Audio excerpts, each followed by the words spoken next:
After almost 6 weeks in the hospital with COVID-19, a Lincoln man has made quite the recovery. He was back in the hospital today, but this time it was for a special surprise. Channel 8's Macy Meyer joins us now with this heartwarming story. Macy?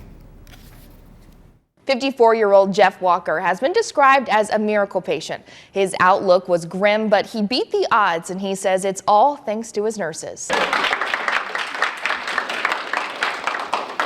Applause filled the room as Jeff Walker returned to CHI Health St. Elizabeth on Thursday morning. I think I audibly said it out loud. Oh my gosh, he looks so good. It's the same hospital where he spent more than 6 weeks fighting for his life. Jeff says he was as healthy as can be, but hadn't yet got his vaccine before he tested positive for COVID-19 in November of 2021. He was hospitalized, sent to the ICU, and eventually put on a ventilator. Towards the end when I checked out, but she told me in my home, she said, there was a bunch of us didn't think you were going to make it past New Year's.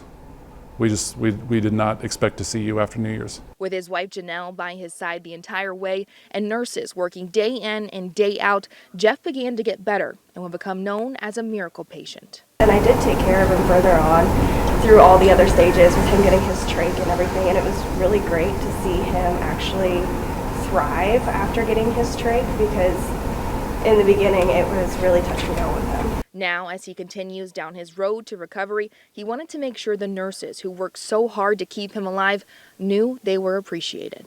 They became an extended family because they cared for me. And like I told them, I said, you know, it sounds like a cliche, it sounds like something I dreamt up, but it just came to me the other day when I was thinking about this. They did. They saw me at my worst, and I saw them at their best. For the nurses who have spent the last 2 years taking care of thousands of patients during some of their darkest times, a hug, some cookies, and a heartwarming thank you goes a long way. We don't get it as often as we wish we would. November and December was a really hard time for a lot of us. We lost a lot of people. We don't get to see a lot of success stories, so it's really great to see somebody come back and actually acknowledge the work that we put in for them. Jeff says he will forever be grateful for all the hard work the nurses and doctors did during his time in the hospital. He said he'd even like to make this thank you an annual tradition.